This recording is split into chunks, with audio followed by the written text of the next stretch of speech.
Welcome to Storyova, the place where hidden truths, family secrets, and life-changing betrayals finally come to light. Here, we tell powerful stories about ordinary people whose lives were shattered by deception, courage, and unexpected revelations. If you believe every family has secrets buried beneath the surface, you are in the right place. Today's story is about sacrifice, loyalty, and a truth so devastating it took 10 years to uncover. I donated my kidney to save my sister. For 10 years. I believed I had saved her life. For 10 years. My family called me their hero. And for 10 years, I lived with the quiet pride of knowing that a piece of me was keeping my little sister alive. But the truth was something no one could have prepared me for. My name is Alina.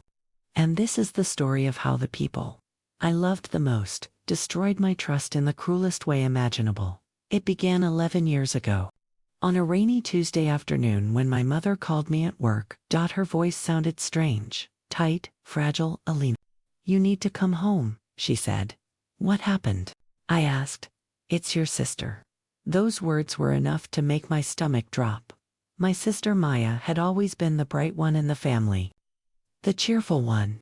The kind of person who laughed loudly in quiet places and hugged people without warning. She was 5 years younger than me and had always seemed untouchable by anything bad in the world.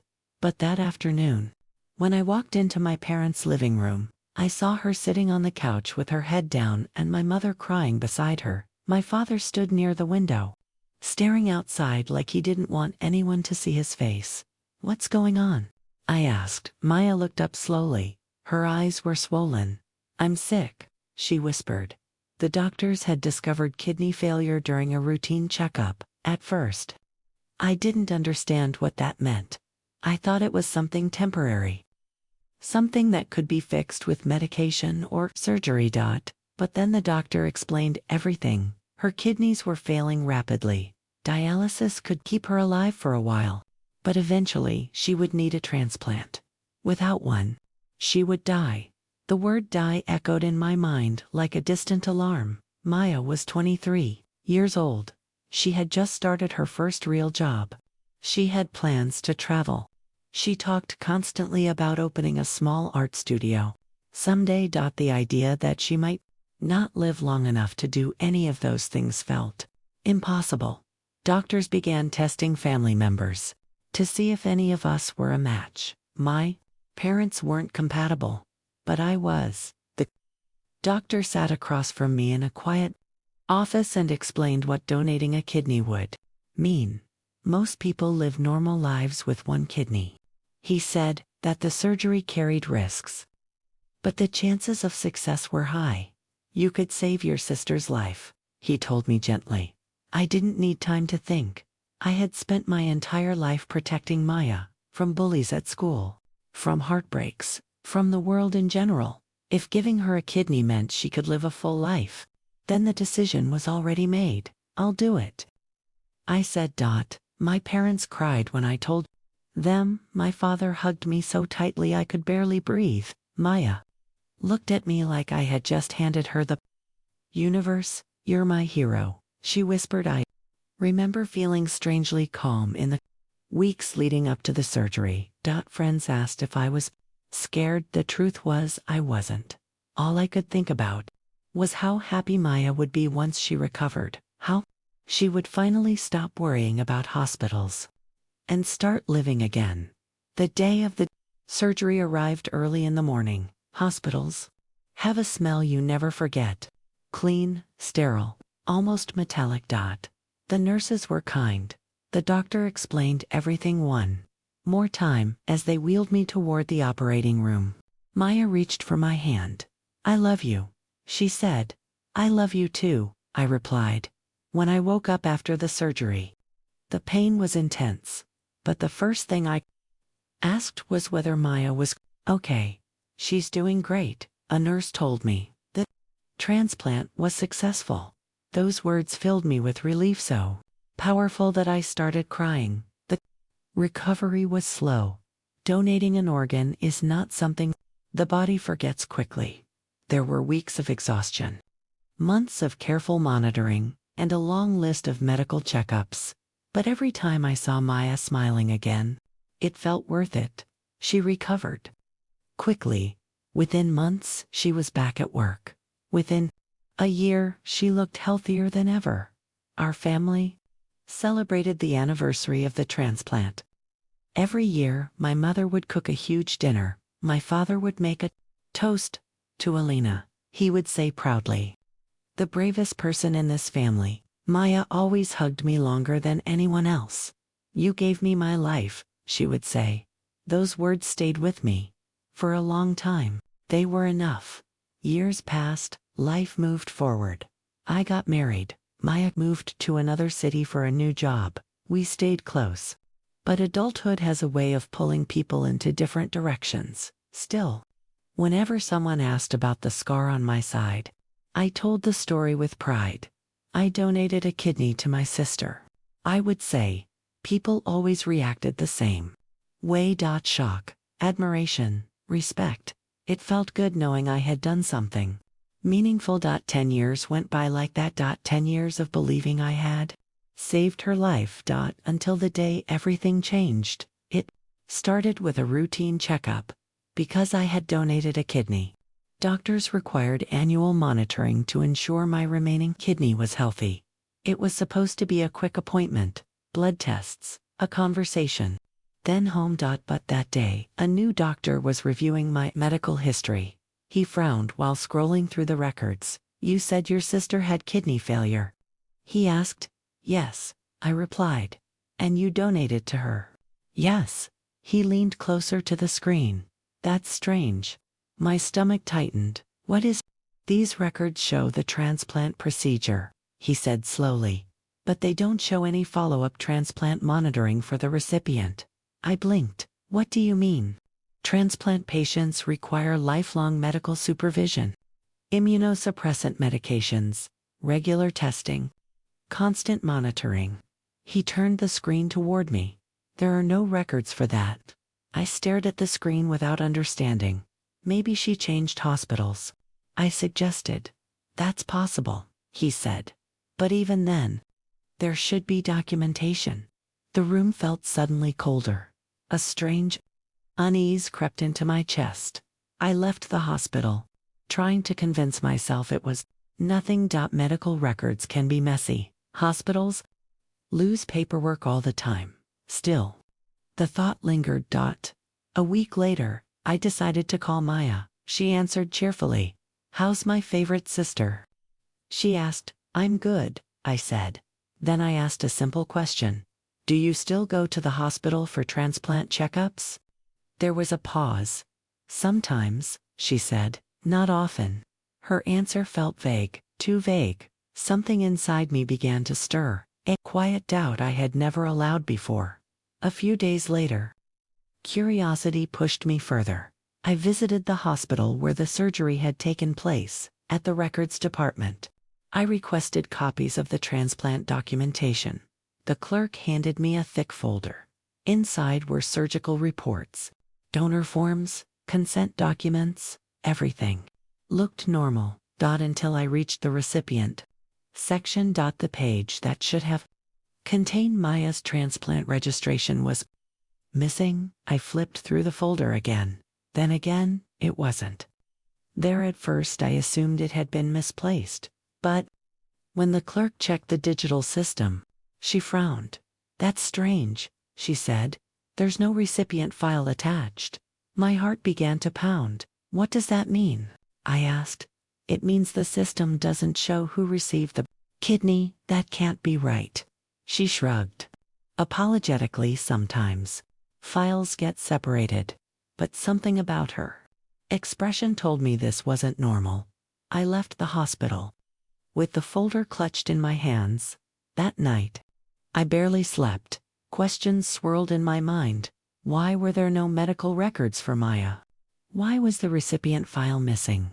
And why had she sounded uncomfortable when I asked about her checkups? The next morning, I made a decision. I would visit Maya. Not to accuse her, just to talk.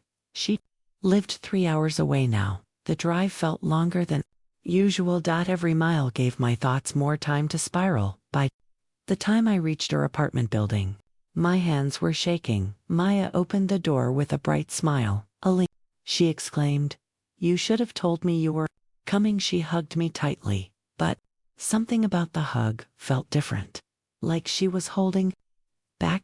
We sat in her living room drinking coffee. I studied her face. She looked healthy, radiant, even too healthy. A voice inside me whispered, "Are you still taking your transplant medication?" I asked casually. Her smile flickered.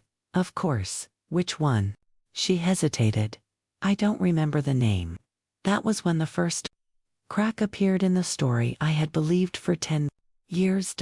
Every transplant patient knows the names of their medications. They take them every day for the rest of their lives. The silence between us stretched. "Maya," I said quietly, "are you sure you had the transplant?" Her face went pale. "What kind of question is that?" I checked the hospital records. Her hands began to tremble. "There are no files for you." She stood up suddenly. "I don't want to talk about this." My heart began to race. "Maya, what's going on?" She turned away from me. "Please just leave." That was the moment I realized something was terribly wrong. The truth was still hidden, but it was closer than I had ever imagined. And when it finally came out, it would destroy everything I thought I knew about my family. I didn't leave her apartment right away. For a moment I just sat there on the couch, staring at her back as she stood by the kitchen counter, pretending to wipe a perfectly clean surface. "Maya," I said quietly, "please look at me." She didn't. Her shoulders were tense, and I could see the slight tremble in her hands. That tremble terrified me more than any answer she could give, because it meant she was hiding something. "Something big, Maya," I repeated. "I gave you my kidney. I deserve the truth." She slowly turned around. Her eyes were glossy, as if tears were already waiting behind them. "You should go," she whispered. "No." My voice came out stronger than I expected. "Not until you explain why the hospital has no record of your transplant." Silence filled the room. For a long time neither of us spoke. Then Maya sat down across from me, her face pale. "I didn't want you to find out like this," she said. My stomach dropped. "Find out what?" She opened her mouth, closed it again. Finally she whispered the words that would haunt me for the rest of my life. "I never had kidney failure." The room felt like it tilted sideways. I stared at her, certain I had misunderstood. "What did you just say?" "I wasn't sick." The words hit me like a physical blow. "That's not funny," I said sharply. "I'm not joking." My heart began to pound so hard I could hear it in my ears. "You're telling me the doctors were wrong?" She shook her head. "No." "Then what are you saying?" Her eyes filled with tears. "I'm saying I was never sick in the first place."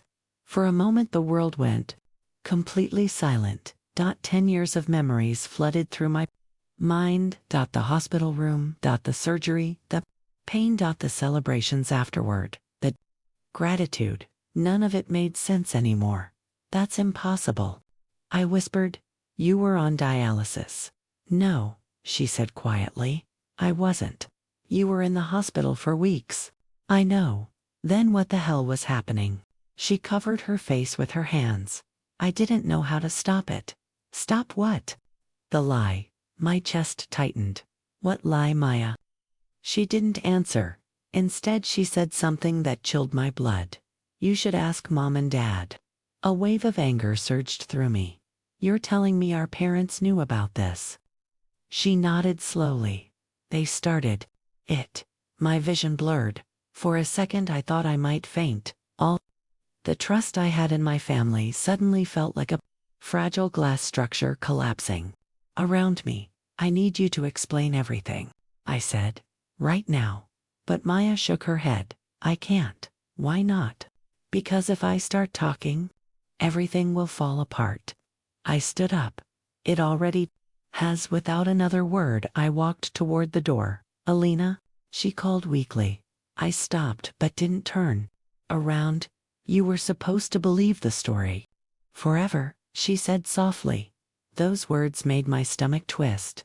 I walked out of the apartment without saying goodbye. The drive back home felt unreal. My mind kept replaying her confession over and over. I was never sick. I was never sick. I was never sick. Every mile made the truth feel heavier. By the time I reached my parents' house, the sun had already begun to set. Their porch light was on. It looked exactly the same as it always had. Warm, comforting, safe. But when I knocked on the door, I no longer felt like a daughter coming home. I felt like someone walking into a crime scene. My mother opened the door with a smile. Alina. What a surprise. The moment she saw my face, her smile vanished. What's wrong? Where's Dad? I asked. In the living room. I walked past her without waiting. My father was sitting in his usual chair reading the newspaper. He looked up when I entered. Alina. Sweetheart, we need to talk. My voice was shaking. My mother slowly closed the front door behind me. What happened? She asked nervously. I looked at both of them. For the first time in my life, I felt like I was staring at strangers. Maya says she was never sick. The words hung in the air like a gunshot. My father's newspaper slipped from his hands. My mother turned pale, and in that moment, I knew the truth before they even spoke. They knew they had always known. My father leaned back in his chair, rubbing his temples. Where did you hear that? He asked quietly. From Maya. My mother's eyes filled with tears. Alina. Don't, I said sharply. Don't you dare cry. The anger that had been building inside me finally exploded. I gave her my kidney. My voice echoed through the living room. I went through surgery. I lived with pain for months. I believed she was dying. Neither of them spoke. That silence was worse than any confession. How long? I demanded. My father finally looked at me. 10 years. My legs nearly gave out. You mean you lied to me for 10 years? He nodded slowly. Yes. The room spun. I grabbed the back of a chair to steady myself. Why? My mother started sobbing. We didn't mean to hurt you. Then explain it. My father took a deep breath. It started with the business. What business? The company. My parents owned a small construction company that had been struggling financially for years. I knew they had debt, but I never imagined anything like this. We were about to lose everything, my father said. The bank was going to take the building. What does that have to do with Maya? He hesitated. Then he said something that made my skin crawl. A doctor approached us. A doctor? Yes. My stomach twisted. What kind of doctor? One who worked with transplant patients. He paused before continuing. He said there was a way to solve our financial problems. My throat went dry. How? He needed a kidney. The realization hit me like lightning. You mean? My kidney. My father nodded. There was a wealthy patient who needed a transplant urgently, and you sold my kidney. My mother let out a broken cry. It wasn't supposed to be like that. But the truth was already clear. The story of Maya's illness, the hospital visits, the dialysis, the transplant, surgery. It had all been part of a plan. A lie designed to convince me to donate an organ so they could sell it. My own family had turned my body into a transaction. How much? I asked quietly. My father looked away. $2 million. The number echoed in my mind like a THUNDERCLAP. $2 million. That was the price of my kidney. The price of my trust. The price of 10 years of lies. You sold my kidney to a stranger. I whispered. It saved the company. My father said. Saved the company. I laughed bitterly. You destroyed your daughter. My mother collapsed onto the couch, sobbing uncontrollably. We were desperate, she cried. We thought you would never find out.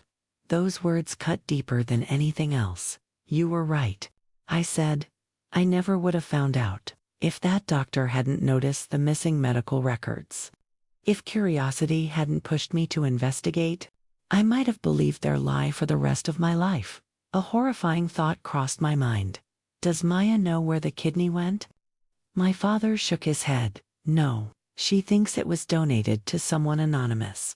So she doesn't know you sold it. No. The room fell silent again. For the first time since arriving, I felt completely calm. Not because the pain was gone, but because it had turned into something colder. Something sharper. Something that wanted justice.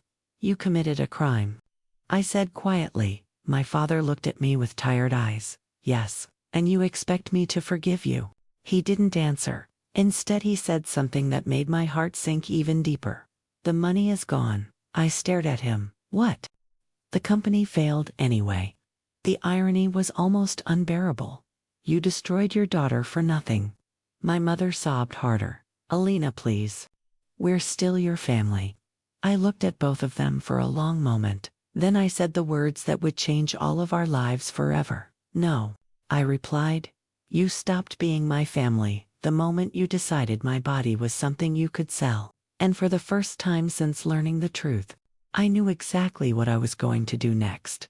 I was going to expose everything. The lies, the illegal transplant, the doctor who helped them, every single person involved, because betrayal this deep doesn't end with silence, it ends with consequences, and I was finally ready to make sure they faced them.